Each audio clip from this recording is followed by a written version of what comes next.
नमस्कार। आपका अखबार के संक में आपका स्वागत है। मैं हूं प्रदीप सिंह। तमिलनाडु विधानसभा का चुनाव वैसे तो सबसे ज़्यादा प्रतिष्ठा का मामला होना चाहिए डीएमके के लिए, जो सत्ता में है, और उसके बाद अगर किसी के लिए होना चाहिए तो एआईडीएमके, जो प्रमुख विपक्षी दल है। तीसरे नंबर पर टीवी के विजय, जो सुपरस्टार है तमिल फिल्मों के, उन्होंने अपनी पार्टी बनाई है टीवी के, और चुनाव मैदान में उतरने का उन्होंने ऐलान कर दिया। ये 3 प्लेयर हैं और इसमें चौथा कोण बना रही है भारतीय जनता पार्टी। भारतीय जनता पार्टी इस चुनाव को केवल अपने चुनावी सफलता की दृष्टि से नहीं देखती। उसका पहला लक्ष्य है कि तमिलनाडु में एनडीए की सरकार बननी चाहिए। और इस समय अगर सबसे ज़्यादा मुश्किल में कोई है तमिलनाडु की राजनीति में तो एनडीए संगठित होने से पहले ही, चुनाव मैदान में उतरने से पहले ही वो बिखरता हुआ दिखाई दे रहा है। केंद्रीय गृह मंत्री अमित शाह और प्रधानमंत्री की भी बात करें, प्रधानमंत्री नरेंद्र मोदी का ध्यान बहुत ज़्यादा तमिलनाडु पर है पिछले 5 सालों में, 4 सालों में। और इतनी बार दौरा किया है प्रधानमंत्री ने, इतना कुछ किया है तमिल भाषा को लेकर, तमिल संस्कृति को लेकर, कि तमिलनाडु में भाजपा को उम्मीद है कि एनडीए जो है डीएमके को सत्ता से हटा सकता है। लेकिन बात केवल ये नहीं कि एनडीए डीएमके को सत्ता से हटा दे और सत्ता में आ जाए। भाजपा का लक्ष्य इससे बड़ा है। भाजपा का लक्ष्य है और उसका मानना है कि अगर डीएमके को सत्ता से हटा दिया तो केंद्र में राष्ट्रीय स्तर पर जो इंडी गठबंधन बना है वो बिखर जाएगा। तो इंडी गठबंधन का जो फेविकोल जो उसको जोड़ कर रखे हुए है, उसमें सबसे बड़ी भूमिका डीएमके की है। डीएमके सत्ता से बाहर हुआ तो वो पूरा जो है उनका शिराजा बिखर जाएगा। अब ऐसा होगा क्या, ये एक जो है लाख टके का सवाल है, क्योंकि डीएमके की सरकार यानी एमके स्टालिन की सरकार बहुत अलोकप्रिय हो गई है। एंटी इनकम्बेंसी बहुत ज़्यादा है उसके खिलाफ। लेकिन एंटी इनकम्बेंसी होने से कोई सरकार गिरती नहीं है, मतलब चुनाव हारती नहीं है। वो एक फैक्टर होता है, उसके कारण चुनाव हार सकती है, लेकिन हार जाए ये ज़रूरी नहीं है। हार कब होती है? जब उस एंटी इनकम्बेंसी का फ़ायदा उठाने वाला कोई हो। तो जो 3 खिलाड़ी मैदान में हैं, 3 खिलाड़ी की बजाय कहना चाहिए 2 खिलाड़ी। अभी अन्ना द्रमुक और भाजपा का गठबंधन टूटा नहीं है, दोनों पार्टियां एनडीए में हैं, मिलकर चुनाव लड़ने की घोषणा कर चुकी हैं और अभी तक अलग होने की कोई घोषणा नहीं हुई है। दूसरी जो दावेदार है वो टीवी के सुपरस्टार विजय की पार्टी। अब उसको कितना वोट मिलेगा नहीं मिलेगा इसके बारे में किसी को कोई अंदाज़ा नहीं है, लेकिन इतना तय है कि टीवी के को जो भी वोट मिलेगा वो एंटी डीएमके वोट होगा। यानी एंटी डीएमके के वोट में, एंटी इनकम्बेंसी के वोट में अब 2 हिस्सेदार हो गए, एनडीए और टीवी के। अब कौन बड़ा हिस्सा ले जाएगा, तो वो प्रश्न आए, उससे पहले अभी एनडीए में जो हो रहा है उस पर ध्यान दीजिए। ओ पनीरसेल्वम पूर्व मुख्यमंत्री हैं और एआईडीएमके के बड़े नेताओं में हैं, लेकिन उनका और ई पलनीस्वामी, वो भी पूर्व मुख्यमंत्री हैं, दोनों की पटी नहीं, दोनों का झगड़ा हुआ। जयललिता के निधन के बाद दोनों में बड़ी बिटर लड़ाई हुई और उसके बाद जो है कब्जा हो गया ई पनीरसेल्वम का पार्टी पर और उन्होंने ओपीएस को पार्टी से निकाल दिया। लोकसभा चुनाव में ओ पनीरसेल्वम और एक और घटक जो अन्ना द्रमुक का, जिसका नेतृत्व दिनकरण कर रहे हैं, अम्मा मक्कल कशगम उस पार्टी का नाम है, उस पार्टी का नेतृत्व करते हैं। ये भारतीय जनता पार्टी के साथ मिलकर चुनाव लड़े थे लोकसभा का। अन्ना द्रमुक अलग लड़ी थी और डीएमके तो जाहिर है लड़ी थी, तब टीवी के बनी नहीं थी एक्टर विजय की पार्टी। ओ पनीरसेल्वम और दिनकरण के बारे में ई पलनीस्वामी कहते थे ये 0+0 है, लेकिन लोकसभा चुनाव में साबित हुआ ई पलनीस्वामी भी 0 है। ये दोनों भाजपा के साथ मिलकर भी लोकसभा की एक भी सीट नहीं जीत पाए और वही हाल जो है पलनीस्वामी का हुआ। तो कुछ लोगों ने कोशिश की कि अन्ना द्रमुक के जितने घटक हैं सबकी एकता हो जाए। इस कोशिश में जो वो पनीरसेल्वम, दिनकरन और अभी जो अन्ना द्रमुक के एक प्रमुख नेता है के सेनगोतियन, ये जनाधार वाले नेता हैं अन्ना द्रमुक के, और ये इस पक्ष में है कि अन्ना द्रमुक के जितने घटक हैं उनको एक होना चाहिए। इन लोगों का मानना है कि अम्मा का जो वोट है, यानी जयललिता का जो आधार है, जनाधार है, वो इकट्ठा हो, तभी अन्ना द्रमुक के लिए कोई उम्मीद बनेगी। लेकिन ई पनीरसेल्वम यानी ईपीएस वो इससे सहमत नहीं है।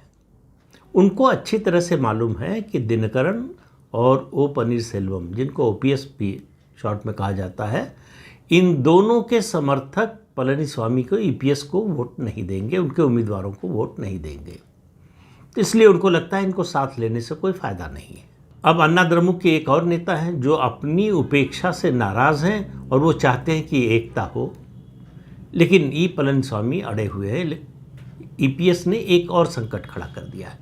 उनका गठबंधन तो बीजेपी से हो गया है, लेकिन वो सार्वजनिक रूप से बोल रहे हैं कि अगर गठबंधन की जीत हुई तो हम बीजेपी के साथ मिलकर सरकार नहीं बनाएंगे। अब इस बीच में दो घटनाएं और हो गई। प्रधानमंत्री जब चेन्नई गए हुए थे, उस यात्रा में ओपीएस मिलना चाहते थे प्रधानमंत्री से समय नहीं मिला।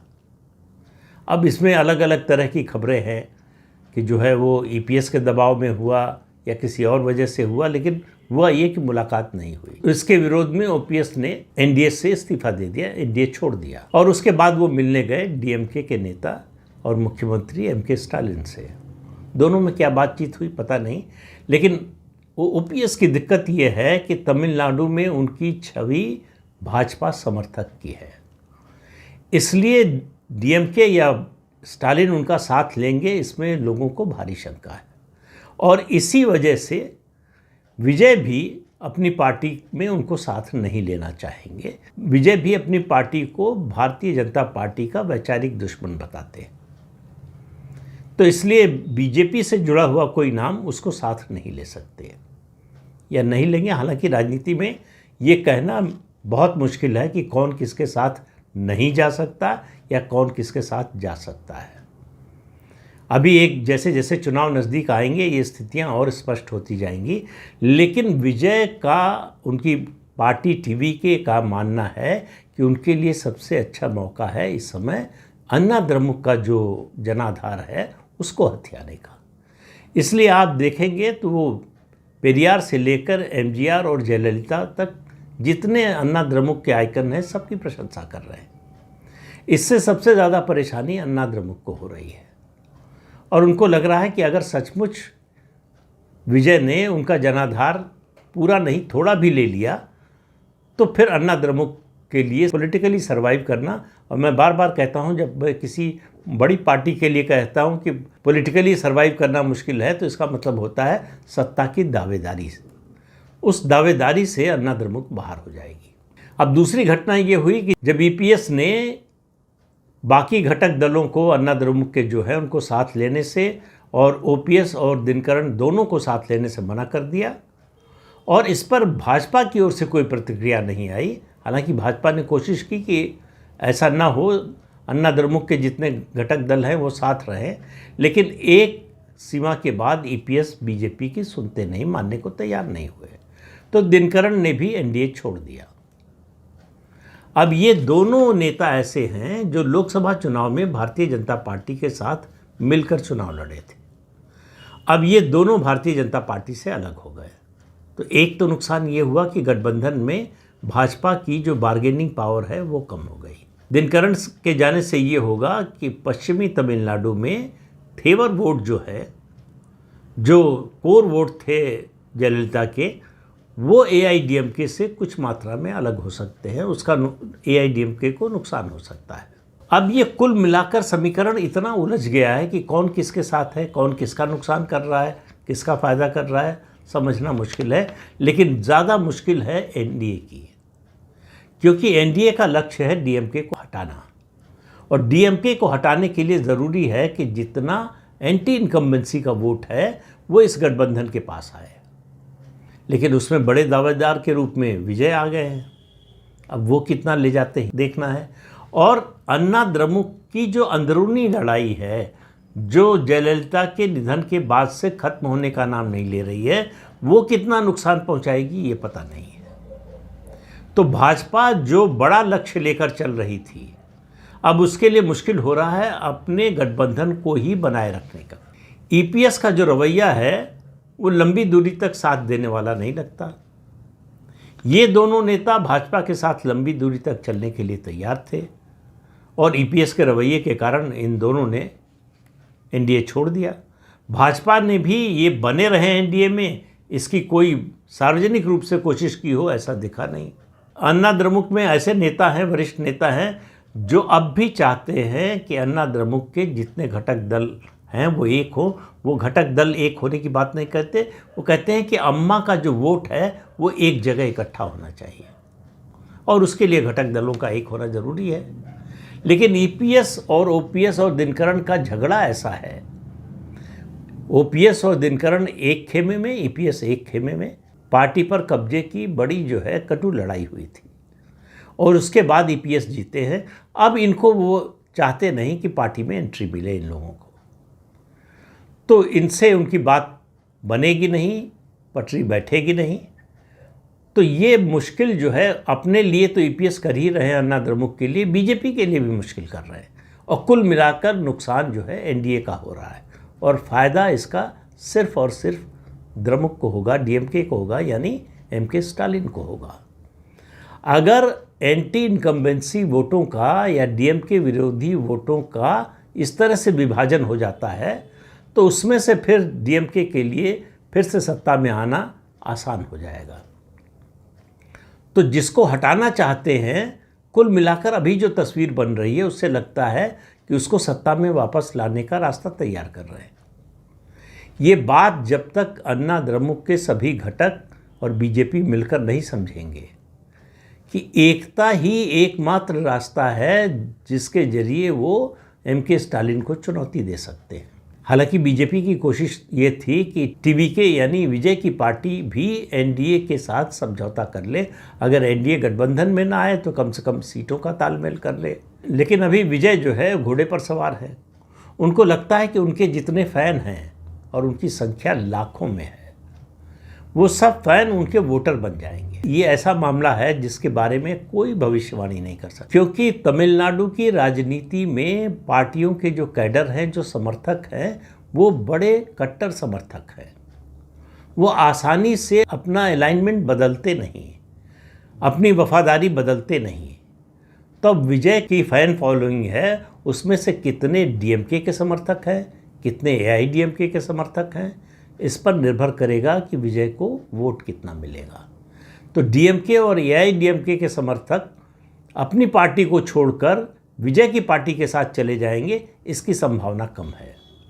तो एक चीज़ तो बड़ी स्पष्ट नज़र आ रही है कि तमिलनाडु विधानसभा का चुनाव जो अगले साल 2026 में मार्च अप्रैल में होने वाला है, उसमें किसी एक पार्टी को बहुमत मिलने की संभावना लगातार घटती जा रही है। त्रिशंकु विधानसभा यानी हंग असेंबली की संभावना बढ़ती जा रही है। लेकिन सवाल फिर वही आएगा कि सिंगल लार्जेस्ट पार्टी कौन बनेगी। आज की परिस्थिति में डीएमके ही दिखाई दे रही है सिंगल लार्जेस्ट पार्टी बनती हुई। एआईडीएमके अपना घर संभाल नहीं पाई है जयललिता के निधन के बाद से। अंदर की लड़ाई लगातार चल रही है और इस लड़ाई से एक दूसरे को कमज़ोर करने की कोशिश कर रहे हैं। वो जितना एमके स्टालिन को कमज़ोर करना चाहते हैं, उससे ज़्यादा आपस में एक दूसरे को कमज़ोर कर रहे हैं और इसमें कोलेटरल डैमेज बीजेपी हो रही है। बीजेपी का जो दूरगामी लक्ष्य है वो उसको जो है पूरा होता हुआ दिखाई नहीं दे रहा है। अब आने वाले कुछ दिनों में, खासतौर से बिहार के विधानसभा चुनाव के बाद, फिर तमिलनाडु पर नई रणनीति बनेगी। और याद रखिए, अमित शाह चेन्नई में थे और भाजपा पदाधिकारियों की बैठक कर रहे थे विधानसभा चुनाव की रणनीति बनाने के लिए। उसी समय खबर आई कि दिनकरण ने एनडीए छोड़ दिया। तो ये सेटबैक जो है, ये लगता है दिनकरण कोई बहुत बड़े नेता नहीं हैं, अकेले कुछ नहीं कर पाएंगे, लेकिन अकेले जाकर नुकसान ज़्यादा कर सकते हैं। तो इनको अगर इकट्ठा नहीं किया गया, अगर बीजेपी ईपीएस को समझाने में सफल नहीं हुई कि सबको मिलकर चलना चाहिए, तभी डीएमके को हटा सकते हैं, हरा सकते हैं, तो आप मान कर चलिए कि एमके स्टालिन की फिर सरकार बन सकती है, बशर्ते कि विजय कोई चमत्कार कर दे, जिसकी कम से कम फिलहाल तो संभावना ज़मीन पर दिखाई नहीं दे रही। तो इस अंक में इतना ही। अगले अंक में फिर मिलेंगे किसी नए मुद्दे के साथ। तब तक के लिए नमस्ते दीजिए। आपसे अनुरोध है कि ये चैनल देखिए, शेयर कीजिए, लाइक कीजिए और सब्सक्राइब जरूर कीजिए। नमस्कार।